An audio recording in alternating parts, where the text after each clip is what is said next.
वैज्ञानिक मानते हैं कि स्ट्रिंग थ्योरी के अनुसार ब्रह्मांड में 11 डायमेंशंस हैं। वैज्ञानिक ये भी मानते हैं कि ब्रह्मांड में हर जगह पर समय की रफ्तार अलग अलग है और ये सब खोजें वैज्ञानिक ने पिछले कुछ सौ सालों में ही की है। लेकिन क्या हो अगर मैं आपसे कहूं कि जितना प्राचीन हमारा सनातन धर्म है उतना ही आधुनिक इसका विज्ञान है। प्राचीन हिंदू ग्रंथों में यूनिवर्स के बारे में वो चीजें पहले ही बताई जा चुकी है जिन्हें विज्ञान आज मान रहा है। हम प्राचीन ग्रंथों में बताई गई उन बातों को केवल माइथोलॉजी की कहानी मानते हैं, लेकिन सच तो ये है कि हमारे ग्रंथों में बताई गई बातों में इस ब्रह्मांड के जुड़े रहस्य छुपे हुए हैं। जिन रहस्यों से आज विज्ञान पर्दा उठा रहा है उन रहस्यों को हमारे हिंदू धर्म में बहुत पहले ही सुलझा लिया गया है। वैज्ञानिक के 11 डायमेंशंस को एक्सप्लेन करते हैं, लेकिन सनातन धर्म में ब्रह्मांड में 64 डायमेंशंस का जिक्र किया जाता है। डायमेंशन वाला ये कॉन्सेप्ट विज्ञान के लिए भले ही नया है, लेकिन हिंदू धर्म में इसका हजारों साल पहले ही जिक्र किया जा चुका था। इस वीडियो में मैं आपके साथ कुछ ऐसी स्टोरीज शेयर करने जा रहा हूं जिन्हें जानकर आप अपनी संस्कृति पर गर्व करोगे। क्या आप जानते हो कि पहली बार पैरेलल यूनिवर्स की थ्योरी कब दी गई थी? दरअसल पहली बार साल 1954 में ह्यूग एवरेस्ट नाम के एक प्रोफेसर ने दुनिया को बताया कि हमारी दुनिया जैसी ही एक और दुनिया है जो हमारे साथ ही एग्जिस्ट करती है। लेकिन अगर मैं कहूं कि हिंदू लेखकों ने हजारों साल पहले ही पैरेलल यूनिवर्स की थियरी दे दी थी, तो आपका क्या मानना होगा? अगर आप मेरा यकीन नहीं कर रहे तो एक बार इस कहानी को सुनिए। ये कहानी रामायण से है। भगवान श्री राम और रावण के युद्ध को खत्म हुए कई दशक बीत चुके थे। मर्यादा पुरुषोत्तम श्री राम ने कई सालों तक राज किया और चारों ओर राम राज्य की स्थापना की। हम सभी जानते हैं कि भगवान विष्णु ने राम यानी कि एक इंसान के रूप में धरती पर अवतार लिया था। अब बिल्कुल एक आम इंसान की तरह उन्हें अपने जीवन को समाप्त कर बैकुंठ की ओर निकलना था। लेकिन वो यह बात जानते थे कि उनके सबसे बड़े भक्त हनुमान उन्हें धरती से जाने नहीं देंगे। श्री राम जी को बचाने के लिए वो खुद यमराज तक से लड़ सकते थे। हनुमान जी के लिए ये बात जानना बहुत जरूरी था कि वो इस ब्रह्मांड के एक छोटे से अंश के बराबर हैं और असल में दुनिया की चीजें कभी खत्म नहीं होती, बल्कि वो एक साइकिल में घूमती रहती हैं। इस महत्वपूर्ण बात को समझाने के लिए श्री राम जी ने एक बहुत ही चतुर लीला का प्लान बनाया। उन्होंने जमीन के अंदर एक छोटी सी दरार बनाई और उसके अंदर अपनी अंगूठी फेंक दी। इसके बाद उन्होंने हनुमान जी को बुलाया और उन्होंने हनुमान जी से अंगूठी को निकालने के लिए कहा। हनुमान जी ने तुरंत अपने आकार को छोटा किया और उस दरार के अंदर घुस गए और ज्यादा नीचे जाने लगे और अंत में वह धरती के सबसे निचले भाग में पहुंच गए और उन्हें वहां पर नागलोक के देवता वासुकी जी मिले। हनुमान जी ने वासुकी को प्रणाम किया और उनसे कहा कि मेरे प्रभु श्री राम की अंगूठी यहां पर नीचे गिरी है, क्या आपने कहीं देखी है? यह सुनकर वासुकी का सबसे पहला सवाल था, आप कौन से वाले राम भगवान की बात कर रहे हो? हनुमान जी यह सुनकर बहुत ही अचंभित हो गए और इससे पहले कि वह कोई जवाब दे पाते, वासुकी जी ने दूर बड़े से पहाड़ की तरफ इशारा करके कहा कि आपको वहां पर आपके श्री राम जी की अंगूठी मिल जाएगी। यह सुनते ही हनुमान जी खुश होकर उस पहाड़ की ओर जाने लगे।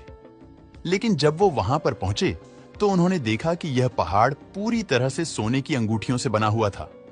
वही अंगूठियां जो श्री राम की थीं, अब हनुमान जी और ज्यादा अचंभित हो गए। वो सोचने लगे कि श्री राम की तो केवल एक ही अंगूठी नीचे गिरी थी, फिर ये अंगूठियों का पहाड़ यहां कैसे आ गया? उन्होंने पास खड़े वासुकी जी से पूछा कि इन सभी अंगूठियों में से आखिर श्री राम की अंगूठी कौन सी है? तब वासुकी जी ने आखिरकार हनुमान जी को सच बताया।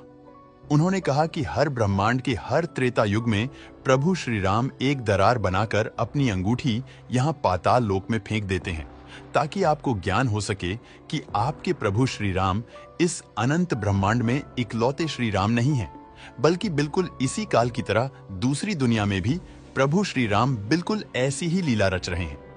ये कहानी एक तरह से मनुष्यों द्वारा बताए गए पैरेलल यूनिवर्स को कंफर्म कर देती है। केवल भगवान राम ही नहीं थे जिन्होंने ने पैरेलल यूनिवर्स को दिखाने की एक लीला रची थी। श्री कृष्णा की भी एक ऐसी ही कहानी बहुत प्रचलित है जिसमें मल्टीवर्स की बात की गई है। एक बार ब्रह्मा जी श्री कृष्ण से मिलने द्वारका आ पहुंचे।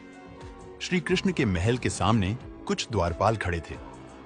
ब्रह्मा उन द्वारपालों से कहते हैं कि जाकर कृष्णा से कहें कि उनसे मिलने ब्रह्मा आए हैं। द्वारपाल तुरंत श्री कृष्ण के पास गए और उनसे कहा कि आपसे मिलने ब्रह्मदेव आए हैं। इस पर श्री कृष्णा ने द्वारपाल से कहा कि सबसे पहले आप उनसे पूछकर आइए कि वो कौन से वाले ब्रह्मा हैं। द्वारपाल एक बार फिर ब्रह्मा जी के पास गया और उनसे पूछा कि आप कौन से वाले ब्रह्मा हैं। यह सुनकर ब्रह्मा बहुत चकित हो जाते हैं और वो सोचते हैं कि आखिर ये सवाल मुझसे पूछा भी कैसे जा सकता है। वो कहते हैं कि मैं 4 सिर वाला ब्रह्मा हूं जिसने पूरी दुनिया की रचना की है। द्वारपाल यह बात श्री कृष्ण से बोलता है तो इस पर कृष्णा बोलते हैं कि ठीक है, उन्हें अंदर आने दो। अब जैसे ही भगवान ब्रह्मा अंदर आते हैं तो उनका पहला सवाल श्री कृष्णा से यही होता है कि आखिर आपने द्वारपाल से मुझे ये पूछने को क्यों कहा कि मैं कौन सा ब्रह्मा हूं? क्या मेरे अलावा भी कोई और ब्रह्मा है?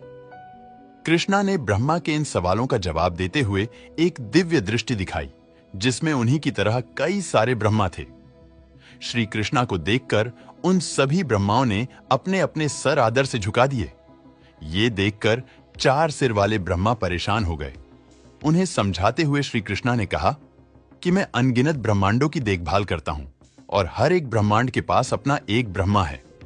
अब यह कहानी भी बिल्कुल पैरेलल यूनिवर्स की थियरी को समझाती है, जहां एक साथ बहुत सारी दुनिया एग्जिस्ट करती है। अब पैरेलल यूनिवर्स की बहुत बात हो गई।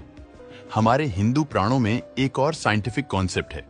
विज्ञान के अनुसार ब्रह्मांड में हर जगह पर समय की रफ्तार अलग अलग है।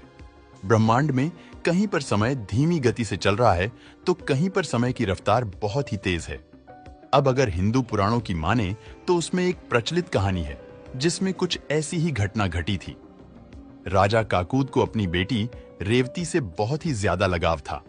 जब रेवती की शादी की उम्र हो गई तब राजा काकूद बहुत ही परेशान हो गए। उन्हें डर था कि इस टाइमलाइन में रेवती के लिए शायद एक अच्छा पति उन्हें कभी नहीं मिल पाएगा। इसी परेशानी को सुलझाने के लिए वो रेवती को लेकर ब्रह्मा भगवान के पास ब्रह्मलोक में गए। राजा ने अपनी ये परेशानी ब्रह्मा जी को बताई। ब्रह्मा जी उनकी बात सुनकर जोर जोर से हंसने लगे। उन्होंने कहा कि आप जिस धरती से अभी आए हो वहां पर आपकी जान पहचान वाला अब कोई नहीं रहा, क्योंकि जितना समय आपने ब्रह्मलोक में गुजारा है उतने ही समय में धरती पर हजारों साल बीत चुके हैं। रेवती और राजा भगवान ब्रह्मा की इन बातों को नहीं समझ पा रहे थे। तब ब्रह्मा जी ने बताया कि हर लोक में समय की रफ्तार अलग अलग है।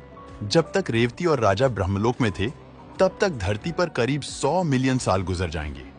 अब जाहिर सी बात है कि इतने समय बाद ना ही रेवती का परिवार वहां रहा था और ना ही राजा का राज्य। भगवान ब्रह्मा उन्हें सुझाव देते हैं कि आप जल्द ही धरती पर जाओ और वहां श्री कृष्ण के भाई बलराम से रेवती की शादी करवा दो। अगर आप कुछ क्षण और ब्रह्मलोक में रुकते हो तो धरती का यह समय भी बहुत तेजी से गुजर जाएगा। ये कहानी सीधे तरीके से टाइम डायलेशन की थियरी को प्रूव करती है। दोस्तों, इस वीडियो को बनाने का मकसद मेरा सिर्फ यही है कि आप ये जान पाओ कि हमारा हिंदू धर्म कितना प्राचीन और साइंटिफिक है। अगर आपको ये वीडियो अच्छा लगा हो तो इसे लाइक जरूर करें।